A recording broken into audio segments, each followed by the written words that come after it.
찬미 예수님,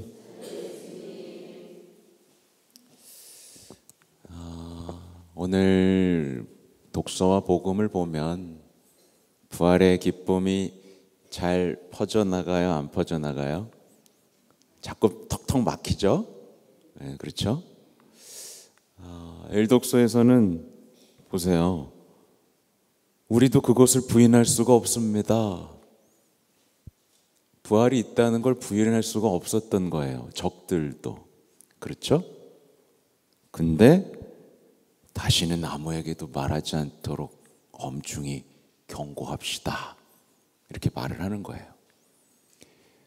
부활이 기쁨이 왔는데도 그걸 명확하게 알면서도 여러분도 알죠? 그죠? 여러분도 부활 있다는 거 모르는 사람 있나요? 아무도 없죠? 근데 부활의 기쁨이 오도록 놔둬요, 막아요? 왜 기쁨이 없을까요? 막은 거 아닐까? 잘 생각해 봐야 됩니다. 두려움 때문에 내 삶을 바꿔야 될까 봐. 우리 신앙은 언제나 두려움 때문에 누리지 못합니다. 십자가 사랑하면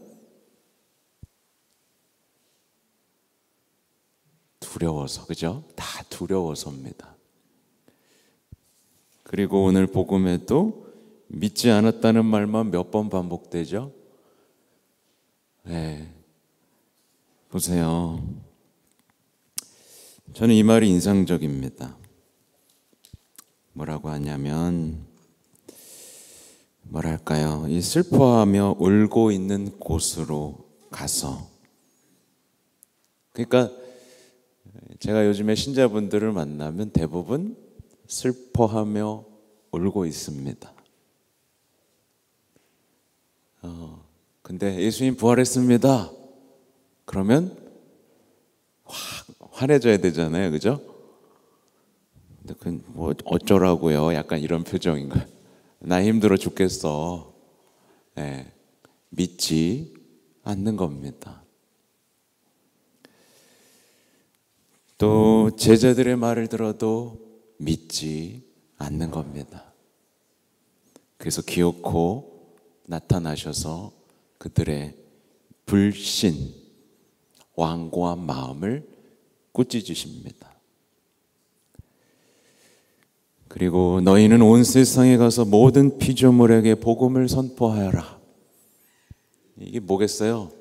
너희 온 세상에 가서 회개도 선포해야 되고 부활의 기쁨도 선포해야 돼.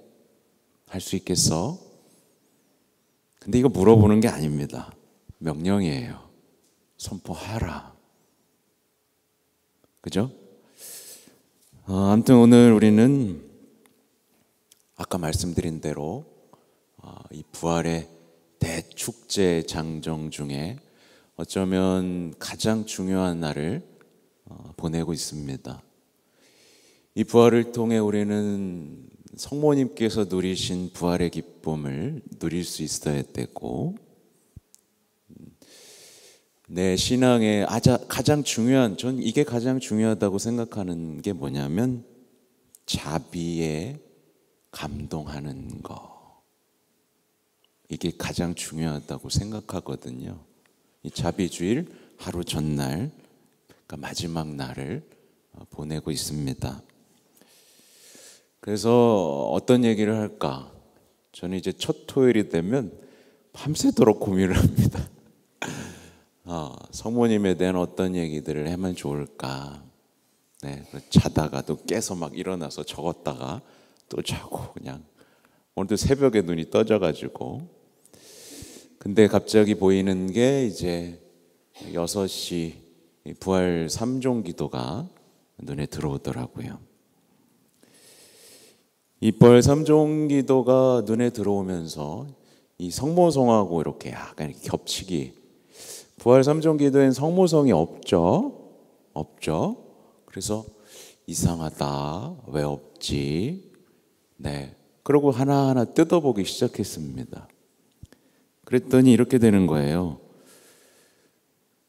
은총이 가득하신 마리아님 기뻐하소서 라고 했던 기도문이 어떻게 바뀌냐? 하늘의 모우님 기뻐하소서 알렐루야, 이렇게 바뀌는 겁니다.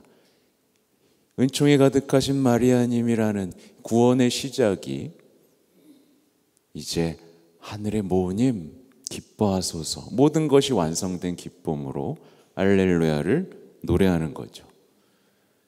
그러니까 구원의 시작의 기쁨에서 이제 구원이 완성된 기쁨의 노래를 부르고 있습니다.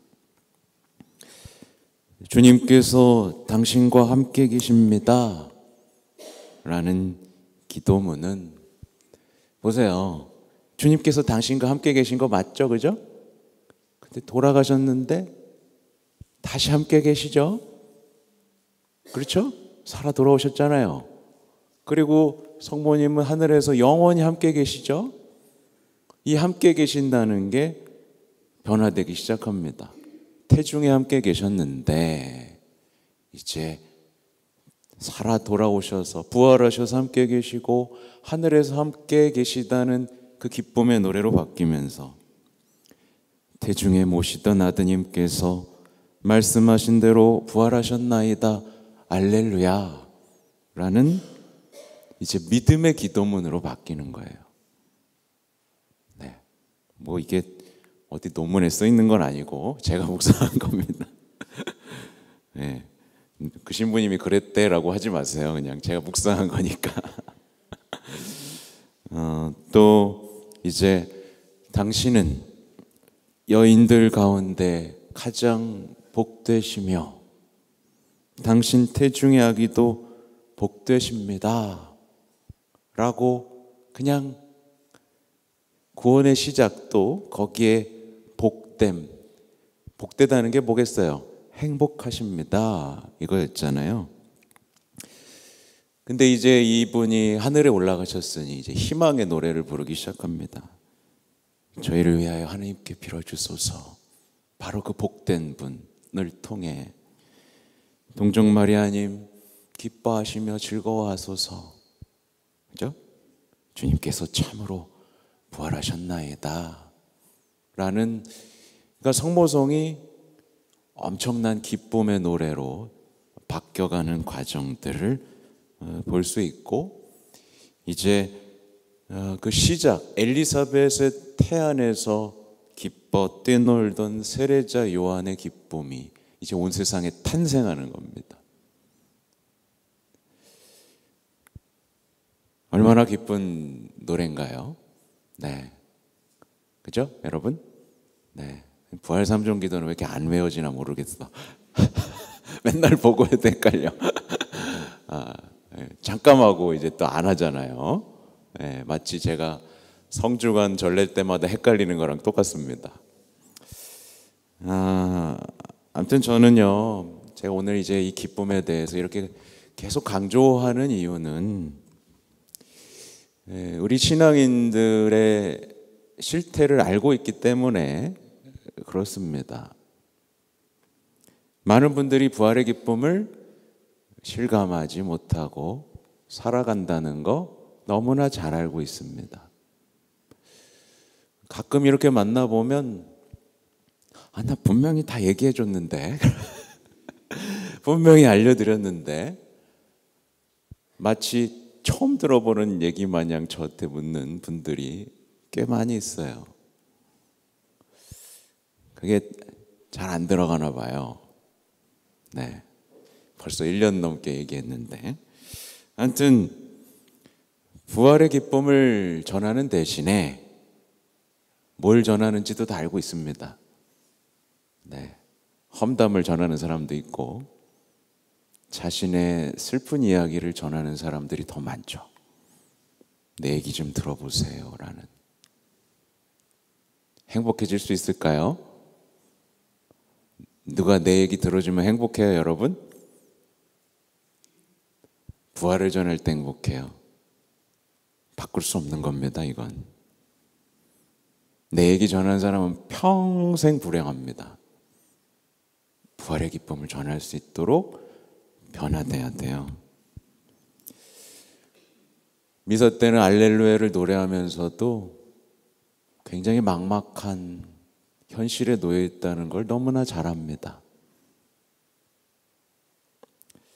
그래서 우리는 부활의 기쁨을 처음부터 다시 배워야 돼요. 그렇죠? 처음부터 다시 배워야 됩니다. 그리고 그 기쁨을 가장 잘 아시는 분이 누구시겠어요? 성모님인 거예요. 성모님보다 부활의 기쁨을 잘 아시는 분은 없습니다. 없어요. 누가 있겠습니까? 엄마로서도 기쁘겠지만 구원의 중개자로서도 그 기쁨을 마주했단 말입니다. 물론 이 오늘 복음에는 처음으로 나타나신 게 성모님이라는 표현은 없습니다. 근데 많은 성인들의 전승을 통해 우리는 예상할 수 있죠. 부활하시고 누굴 먼저 보셨겠어요? 네, 성모님을 먼저 만나셨을 겁니다. 그래서 여러분, 부활의 기쁨은 배워야 돼요. 배워야 돼요. 제자들도 어려워했지 않습니까? 제자들도 믿지 않았어요. 완고했고 굳어져 있었습니다. 누구 얼굴을 봐야겠습니까? 성모님의 얼굴을 봐야 되는 겁니다. 성모님의 얼굴에서 부활의 기쁨을 찾아내야 되고, 성모님의 손을 붙들고 부활의 기쁨을 나눌 수 있어야 됩니다. 그러니까 예수님의 제자들도 사실은 보세요. 한자리에 모여 기도했다는 이야기가 나오죠. 성모님과 함께 기도하면서 성모님의 믿음을 닮아갔고, 그들도 배워야 됐던 거예요. 그죠? 믿음을 닮아갔고 기쁨을 닮아갔어요. 특히 요즘에 보면 옆 사람 보세요. 옆 사람 한번 또 보세요. 얼굴에 부활의 기쁨이 있나 보세요. 네? 네? 오이지상인지 네? 수십만 가득한지. 우리는 사실은 주변 사람들을 둘러볼 때 부활의 기쁨을 노래하는 사람들을 잘 찾아보기 어렵습니다. 그렇죠? 뭐가 그렇게 불만이 많은지, 뭐가 그렇게 걱정이 많은지, 뭐가 그렇게 두려움이 많은지, 그런 사람들의 얼굴만 봅니다. 바로 그때가 성모님의 얼굴을 바라봐야 될 때예요.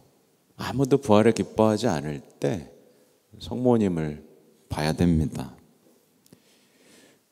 성모님의 얼굴을 바라보는 걸 멈추지 않으면 부활의 기쁨을 빼앗기지 않을 수 있어요. 근데 마찬가지죠.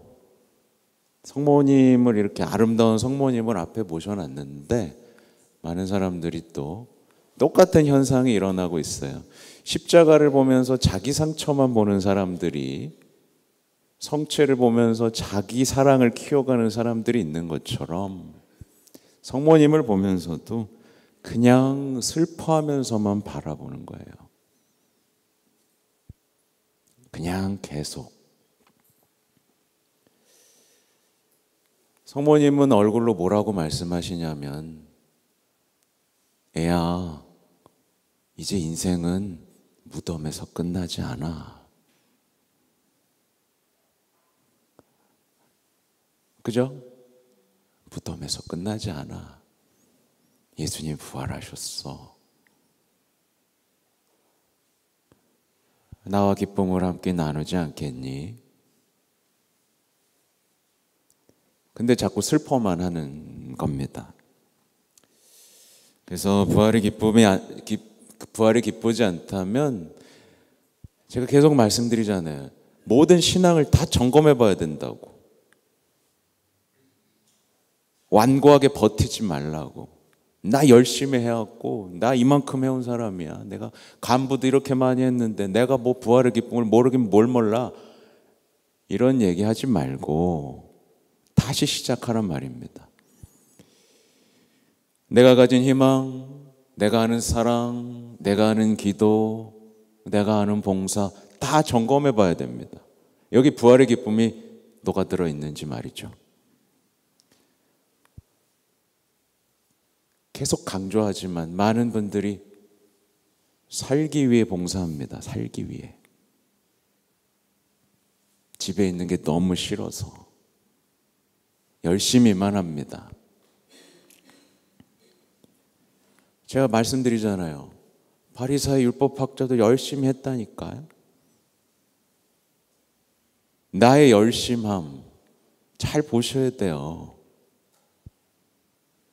하나님을 향한 열정인지 아닌지 그 정도는 구분할 수 있어야 됩니다. 그 정도 식별 못하면서 봉사하면 안 돼요.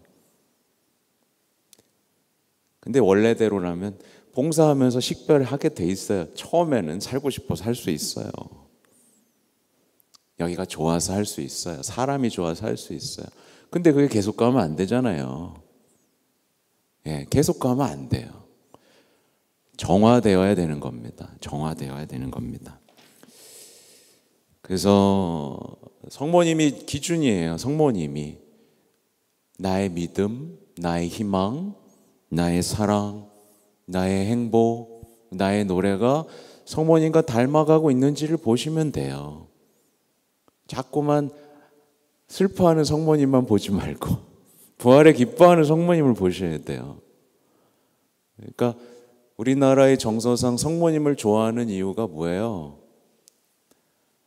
아유, 성모님도 나처럼 한이 많으실 거야. 약간 이런 그냥 그런 공감대로서만 좋아하는 것 같아. 그걸 넘어서질 못해요. 그냥 공감받고 위로받는 존재일 뿐이지 그걸 넘어가야 됩니다. 엘리사벳은 성모님께 이렇게 말씀드렸잖아요. 행복하십니다. 주님께서 하신 말씀이 이루어지리라고 믿으신 분. 그래서 행복하고 뭐가 연결돼 있죠? 믿음하고 연결돼 있어요. 이루어지리라고 희망하고도 연결돼 있어요. 그래서 이 시대에 많은 분들이 우울증에 걸려 있고 치유되지 못하고 있는데 이 이유가 바로 여기 있는 거예요. 행복은 믿음하고 연결돼 있고 희망하고 연결돼 있고 특히 부활하고 연결돼 있습니다. 부활을 믿는 사람이 아유, 나 우울해요 라고 말하는 거랑 연결이 돼요, 안 돼요?